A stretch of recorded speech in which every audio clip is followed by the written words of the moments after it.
kita sama-sama diharapkan dapat sihat walafiat dalam bulan Ramadan ni. Dan kalau boleh saya akan cerita sikit tentang bagi mereka yang dah lupa macam mana nak berpuasa mengikut diet DND diet. Okey, kalau saya pun terlupa nanti you ingatkan saya, sebab ramai orang baru yang belum dengar last year saya cerita tentang macam mana nak berpuasa mengikut diet yang bersesuaian. Supaya pada tahun ni saya mengharapkan kalau tiap-tiap tahun you janji nak kuruskan badan, nak sihatkan badan, bulan puasa ni lah merupakan salah satu peluang yang terbesar untuk kita bersama menikmati kesihatan yang terbaik, insya-Allah. Baik, kita mulakan dengan Ummul Kitab Al-Fatihah untuk diri kita, untuk mak bapak kita, untuk family kita, semua sekali yang bekerja kuat, bertungkus lumus, dan sesiapa saja yang menjaga kesihatan, keselamatan semua satu negara, dan juga adik-beradik kita sama ada di dalam negeri atau luar negeri, dan jiran kita orang daripada mana, daripada Brunei, daripada Singapura, Indonesia, dan seluruh rakyat kita yang di merata dunia. Anda sekalian semua pasti dah kenal kalau saya tunjuk ni kan. Okey, yang ni dah masak ni. Okey, saya nak cerita antara yang agak-agak masak sampaikan betul-betul masak, tapi hari ni saya dapat yang dah masak, dan kalau you tengok dah bintik-bintik nak hitam-hitam macam tu kan, ada line-line macam tu, apa maksudnya dan apa artinya. Boleh kita belajar sikit ya, sebab saya duk fikir-fikir buah apa lagi yang patut saya cerita.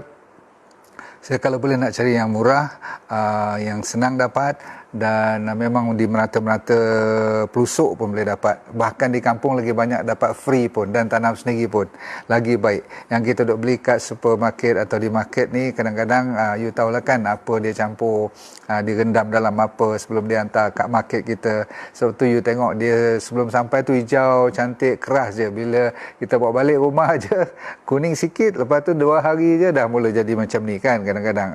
So ini adalah disebabkan bila karbid tu dah tak ada, dia senang nanti. Okey, apa tu masak terus jadi kuning, terus terpaksa makan secepat mungkin. Baik, kita mulakan. Bismillahirrahmanirrahim. Pisang atau banana. Okey, ada merupakan salah satu daripada makanan atau buah-buahan yang paling digemari oleh semua golongan masyarakat, sama ada muda atau tua. Okey, yang penting kita kena tahu yang ini juga makanan yang paling lama di dunia, sejak yang terkenal dalam buku-buku sejarah, hampir dah 5,000 tahun lebih. Cuma bezanya 5 tahun lebih dulu kebanyakan buah-buah pisang ni semuanya berbiji. Anda perasan tak sekarang buah ni dah tak berbiji, berarti buah ni sebenarnya dah bukan original. Itu satu pelajaran kita. Jadi siapa yang masih ada lagi buah yang berbiji, you kena cari buah macam tu daripada sekarang. Saya pun tak tahu kat mana nak cari, kat pasar dah tak ada yang berbiji. Kalau masih ada yang berbiji, you ingat tak zaman kita kecil-kecil dulu, kadang-kadang melekat-lekat, kita marah kalau terlalu banyak biji. Tetapi sebenarnya pisang itulah sebenarnya antara pisang yang original. So kalau siapa yang ada lagi yang berbiji, yang tu pisang yang baik dan bagus. Okey. Namun boleh tak kita makan pisang-pisang moden ni? Nak jawab macam mana? Boleh lah kan. Cuma kita kena belajar apa baik, apa tak baiknya. Nombor satu, kita kena tahu dalam pisang ni dia ada orang panggil apa, of course sugar kan, gula buah iaitu fructose, glucose, dan sucrose. Apa yang penting ialah kalau lagi masak dia lagi tinggi dia punya glycemic index. Glycemic index ni maksudnya berapa banyak glukos yang boleh kita keluarkan dalam badan kita, cepat keluar dia punya glukos. Jadi kalau lagi tinggi dia indeksnya lebih kurang 130. Kalau you bandingkan dengan gula tu dekat 160, 150. Tu dah dekat dengan gula pasir. Okey, jadi anda kena fahamlah kalau orang kanser memang saya tak benar langsung kalau ambil yang ranum macam ni. Tapi kalau you ambil yang agak baru masak, dia masih mantap lagi, masih kental lagi lah, masih keras lagi tapi dah masak, yang tu bagus sebab dia punya glycemic index cuma lebih kurang 100 tu taklah teruk sangat. Okey, yang penting kalau you ambil betul-betul baru je masak, masih ada sikit hijau-hijau kat bawah tu, kadang-kadang rasa sikit kelat-kelat pun, yang tu bagus sebab dia punya glycemic index dia cuma 40 ataupun 50 paling tinggi. Itu bersamaan dengan buah-buah apple, buah-buah yang tidak ada banyak manisnya. Okey, baik. Nanti you akan dengar sama ada orang diabetes boleh tak, orang darah tinggi boleh tak, orang ada batu karang ataupun masalah buah pinggang boleh tak. Saya akan cerita sekarang. Sebelum tu, yang bagusnya dulu, you kena faham, dia tak banyak yang tak elok. Takkan yang Tuhan buat tu tak elok, tapi ada benda yang tak betul kat sini. Nombor satu, saya kata, kalau terlalu ranum, orang yang saya kata apa tadi, yang kanser semua tu tak boleh, yang nak jaga gula tak boleh. Yang penting ialah cukup yang masak biasa saja. Sebab apa? Dalam dia tu, kalau you ambil yang you makan hari-hari tu, dia cukup banyak dengan nutrition. Zat dia yang paling tinggi, kalau you tahu, orang selalu kata ada banyak potasium. Itu pun ada mitos dia, ada salah sangka. Sebenarnya dalam pisang ni tak sebegitu banyak potasium yang you sangkakan. Itu pun saya akan cerita. Tapi nombor 2, dia ada kalsium. Ni bagus. Lepas tu ada magnesium, ada manganese, ada folate, ada ni untuk darah semua kan, riboflavin, lepas tu B6. Yang penting juga you kena tahu satu ni, kalau nak cukupkan you punya potasium, kan orang duk kata potasium tinggi semua ni kan, sebenarnya bukan sebiji. Kalau nak cukup untuk sehari, you kena makan lebih kurang berapa biji? 12 biji baru cukup. 12 besar-besar medium size macam ni, boleh habis ke 12 biji? So you tak boleh bergantungan cuma dengan pisang saja, walaupun dia bagus ada potasium semua, tapi tak cukup. Bahayanya pula nanti kalau you terlalu banyak makan, kalau you lupa-lupa nanti, ingat tak saya kata apa tu, yang ranum tu banyak sangat gula dia. Dia tinggi dalam sifat-sifat manis dia tu. Kita kena hati-hati untuk orang yang tak boleh kontrol diabetes dia. Tapi balik kepada kalau pisang yang biasa bagus you makan, orang diabetes boleh makan, orang blood pressure boleh makan. Sebab apa? Dia menurunkan blood pressure. Nanti saya cerita. Cuma nak kena tahu, kalau you nak betul-betul potasium, jangan tak larat nak makan sampai muntah pisang ni, nak jolok juga tak boleh. Kalau you paling tinggi boleh ambil 3-4 biji lah katakan, betul tak? You kena cover dengan yang lebih tinggi. Kalau ada potasiumnya yang paling tinggi, siapa tahu apa dia? Beetroot. Tahu tak beetroot? Yang merah tu bila you buat jus tu kan, tetapi bukan beetroot tu, bukan ubi dia. Dia punya sayur dia tu, dia punya batang atas tu. Ramai orang buang kan, ramai orang cuma beli buah dia saja. Kalau boleh lain kali you beli dengan daun-daun dia sekali. Daun dengan batang dia tu yang paling tinggi potasium. Saya ulang, beetroot, ambil sayur dia, ambil batang-batang dia sekali tu. Beetroot tu you buat ni lah, you punya campuran lain atau koktail you.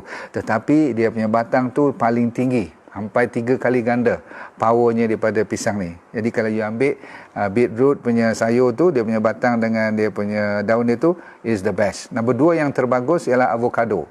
Kalau you nak bandingkan dengan pisang, avocado lebih baik, sampai dekat 3 kali ganda juga. Ada satu lagi yang orang kampung selalu dengar ialah bayam kan.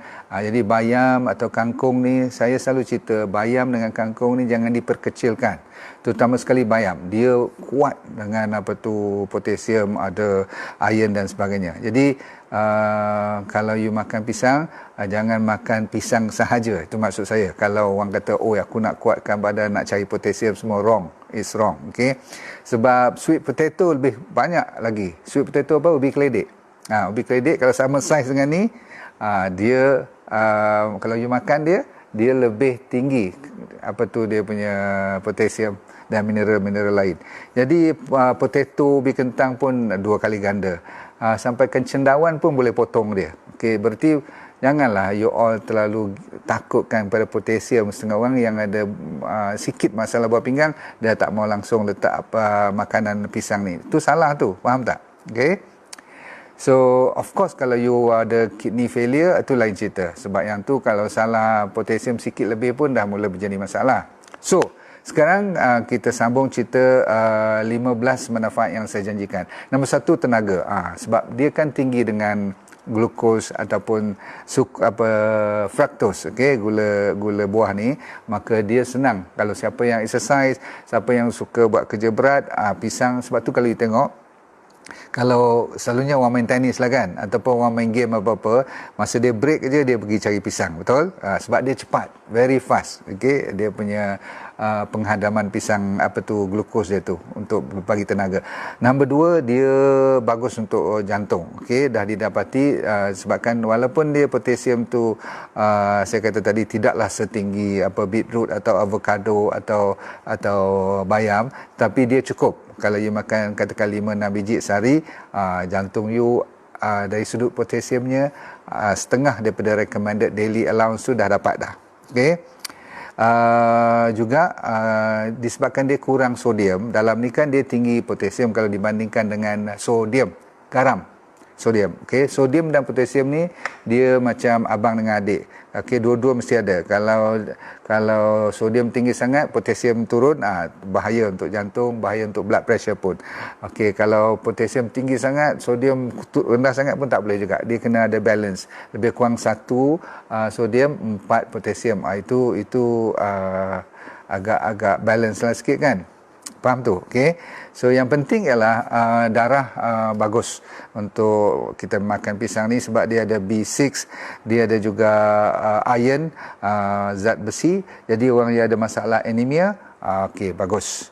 Seterusnya, nombor 3 sekarang saya cerita tentang stroke. Orang yang ada masalah saraf-saraf ni, sebab ingat dia ada vitamin B6 kan, ada magnesium, ada kalsium dan sebagainya, ni bagus untuk orang yang sakit saraf dan baru baik daripada stroke. Okey, sambung batu ginjal, kidney stones. Kalau masih lagi dia berpowder ataupun yang kadang-kadang kencing, kadang-kadang keluar, kadang-kadang sakit tu kan, cuba you amalkan makan pisang dan banyakkan buah dengan buah pula apa saya nak kata tadi, air, banyakkan air.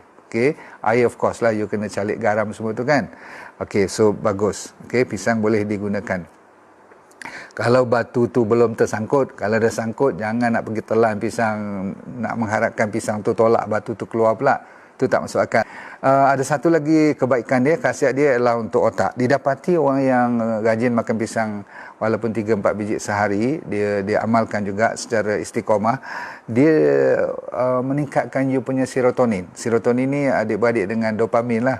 Pagi tadi yang siapa ikut saya kan, yang meleraikan masalah stres, bagi hilang masalah depression dan sebagainya, itu bagus. Okey, sebab dia ada folate dan dia ada tryptophan. Tryptophan ni meningkatkan you punya mood. Okey, bagus untuk pemikiran juga. Okey, baik. Orang yang ada gastric ulcer, tahu gastric ulcer?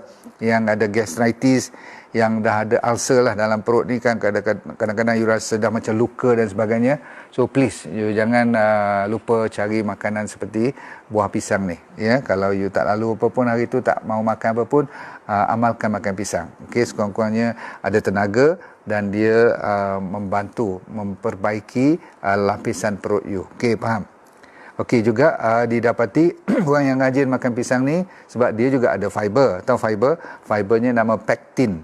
Okey, ada satu lagi namanya resistant starch. Dia ada banyak karbo dalam tu, tapi kalau yang belum masak ranum, dia bagus lagi fibernya, dan fiber tu bagus untuk sembelit. Okey, dan dia bagus untuk pencernaan. Okey. Baik. Satu lagi berita baru, anda yang suka makan jantung pisang, bukan jantung hati. Okey. Okey. So pokok pisang tu, siapa yang dah ambil pisang, jantung pisang tu jangan buang. Okey, semua orang yang suka makan ulam-ulam ni memang you tahu sangat-sangat, one of the best, betul tak, yang dalam tu. Tapi you lupa, saya pun jarang belajar ni, baru saya tahu bunga dia tu dalam jantung pisang tu kan, bila you buka kopak-kopak dia, bila masuk dalam sikit tu, you nampak bunga-bunga dia yang masih lagi muda-muda tu. Yang tu pun boleh makan. Kata orang-orang tua-tua dulu, bila bunga-bunga tu you buat ulam, nanti you campur dengan jantung pisang yang dalam tu juga, dia bagus untuk orang yang menyusu baby. Maksudnya meningkatkan susu ibu-ibu yang menyusui anak. Nombor 2, dia bagus untuk masalah bleeding, orang yang haidnya berat sangat, pendarahannya. Okey, pun juga bagus. Ada juga kajian mengatakan ada sedikit bantunya untuk masalah-masalah uterus, sakit-sakit uterus ni. Pendek cerita, ada kaitan dengan orang perempuan lah, cerita pasal-pasal jantung pisang dan bunga pisang tu. Okey, bunga jantung pisang tu. Faham? Okey. Jantung hati saya tak tahu. Okey. Tapi yang pentingnya ialah kalau boleh you tengok nombor 10 yang ni interesting. Orang diabetes selalu tanya saya, doktor boleh makan pisang tak? Jawapan saya, kalau pisang tu belum random, no problem. Sama juga orang yang kanser. Okey. Sebenarnya untuk orang diabetes tak setakut orang kanser dari sudut ranum tak ranum ni, masak tak masak ni. Cuma orang kanser yang saya pantang sangat-sangat kalau dia terlalu ranum. Okey. Orang yang diabetes, kalau you dah beli, dah termasak lebih sikit, boleh makan. Okay, no problem. So, terkenal diabetes boleh dikontrol dengan makanan buah pisang ni. Very good. Sebab apa? Jawapannya bukan pasal dia punya glukos ke apa. Sebab dia punya pektin tu. Dia punya fiber yang ada dalam pisang ni. Okay. Anti-inflammation, seperti biasa, dia boleh membantu kalau you ada, tapi tak sekuat turmeric lah. Tak sekuat halia, kunyit dan bawang putih tu. Yang tu lebih cun lah kalau nak pakai.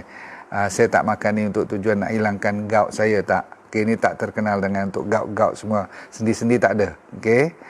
Paling tinggi dia boleh untuk memulihkan otot bila lepas you exercise tu boleh. Yes. Weight loss boleh pakai. Nak kuruskan badan, ni lagi satu makanan buah-buahan yang boleh you bergantung dengannya, tetapi jangan sampai terlalu bergantungan dengannya. Sebab apa? Kalau you salah makan, dia tinggi kan, dia punya karbohidrat tu, so you kena berhati-hati kalau betul-betul nak turunkan berat badan. So dia bukan first class lah untuk nak kuruskan badan. Cuma kalau you lapar, you tak tahu apa nak makan, daripada you makan nasi, you makan ni lah. Itu maksud saya. Okay? Baik, sambung. Weight loss tadi, untuk kuruskan badan, ambil pisang yang belum masak betul. Itu boleh menurunkan berat badan. Faham? Dia ada dopamin, saya kata tadi, untuk meningkatkan you punya mood, dan dia ada satu lagi, disebabkan sodium dengan potasium ni balance-nya cantik dalam pisang ni. Ini kebaikannya ialah untuk blood pressure. Jadi orang yang ada high blood pressure boleh makan pisang, amat bagus. Okey, dengar lagi sekali, orang blood pressure boleh, orang diabetes pun boleh, dengan syarat jangan makan yang terlalu masak. Baik, number seterusnya yang dekat nak habis ni, number cerita pasal kidney. Pasal buah pinggang tadi saya dah cerita, tapi selalunya orang takut nak makan pisang kalau ada masalah pinggang. Kalau you masih baru stage 1, stage 2. Stage 1, stage 2 ni baru doktor kata buah pinggang you dah mula terganggu, kan you ada masalah, katakan diabetes ke apa, you jangan risau sangat, okey? Masih boleh makan. Cuma kalau you dah stage 3 nak masuk stage 4, stage 5 memang tak boleh lah, sebab doktor akan kata ni salah satu sinarai makanan you tak boleh.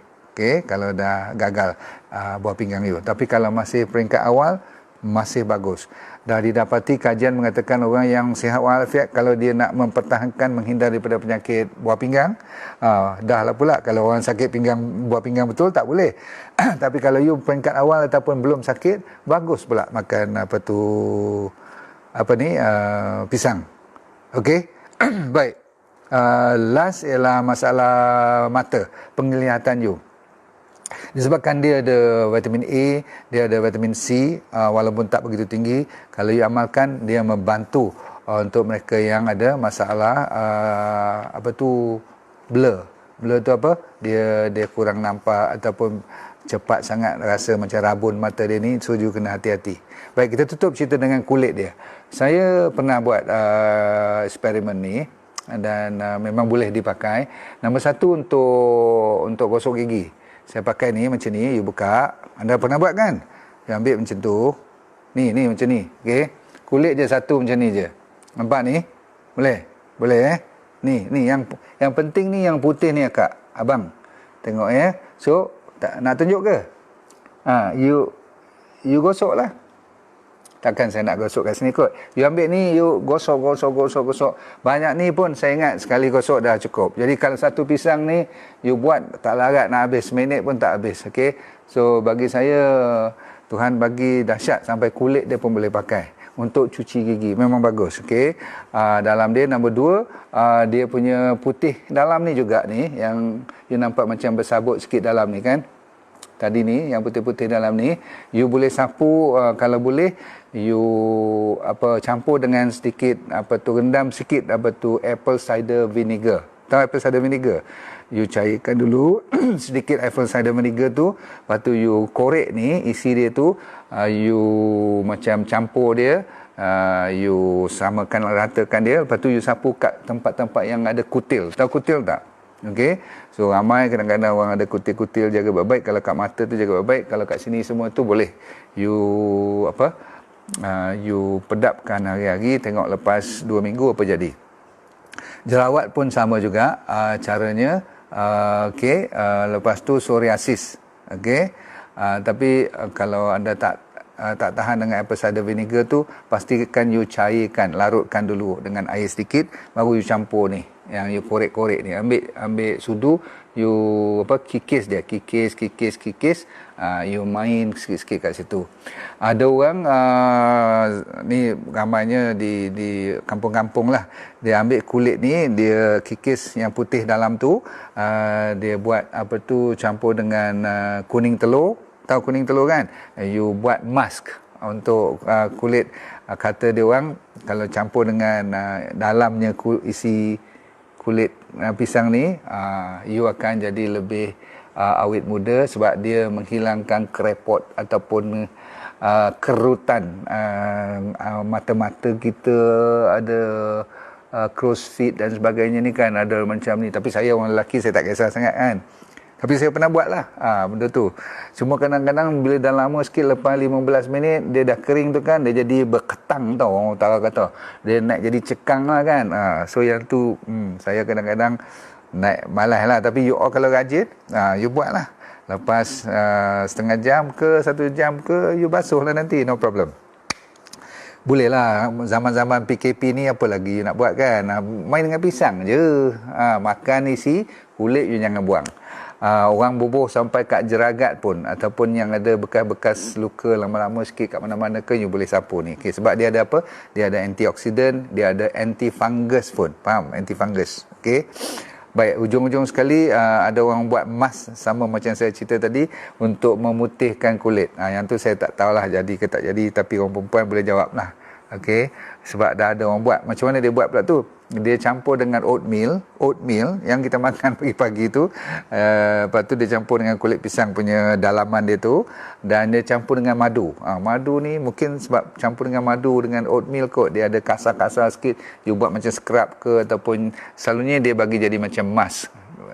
Bila dah pakai madu tu, dia macam kulit bukan kulit, kuning telur juga kan. Mata lebam di kelopak mata dan bawah mata, biji mata merah, boleh ke apple cider isi kulit pisang? Okey, saya cadangkan yang ni, apple cider vinegar tu you kurangkan betul-betul. You jangan bagi dia keras, okey. Bagi selembut mungkin, sebab takut nanti melecet pula you punya kulit tu. Very mild apple cider, tapi banyakkan you punya isi kulit pisang. Okey, cuba. Yang ni bagus. Kalau ada GERD, bagus. GERD very good. Yes. Selamat menyambut bulan Ramadan, bulan puasa. Hati-hati, jangan salah makan, okey. Sebab bulan ni sepatutnya you lebih sihat selalunya. Okey. Namun saya tengok ramai sangat yang sakit pada bulan puasa ni, berarti ada 1 atau 2 kesalahan besar yang you lakukan. Selalunya masa you buka puasa dan apa yang you makan. Terutama sekali tak cukup air pula tu. Okey? Cukup. Bye. Assalamualaikum warahmatullahi wabarakatuh. Jumpa lagi. Bagi anda yang berminat dengan program yang semacam ini dan nak tahu lebih lanjut pula tu, tapi tak ada masa, anda sibuk lah katakan kan. So yang penting ialah senang je. Saya dah buat program online namanya VIP Well for Life Program. So apa you kena buat? You layari drnordindarus.com. Kat situ dia beri keterangan lanjut. Tapi yang penting dalam tu ada apa? You buka je pakai password you tu, you akan dapat satu yang program yang full seminar, macam 1.5 jam. Seolah macam you datang seminar saya lah kan. Tapi you duduk kat rumah je, kat mana saja pun tak. Saya bagi topiknya daripada ujung rambut sampai ujung kaki. Dia akan cover seolah-olah macam you nak tahu tentang masalah otak, masalah mata, sakit-sakit thyroid, macam mana nak sembuh jauh daripada asma, orang yang buncit, orang yang sembelit, orang yang sakit arthritis, gout, dan sehinggakan yang serius seperti psoriasis, SLE, dan juga masalah-masalah mental pun saya akan cerita. Dan yang paling penting adalah masalah kanser, diabetes, high blood pressure dan penyakit jantung. So you jangan risau, cuma tap into drnorindarus.com, minta dan tengok kat situ sendiri explanation tentang Well for Life VIP Well for Life program. Saya jumpa anda di puncak kesihatan yang terbaik.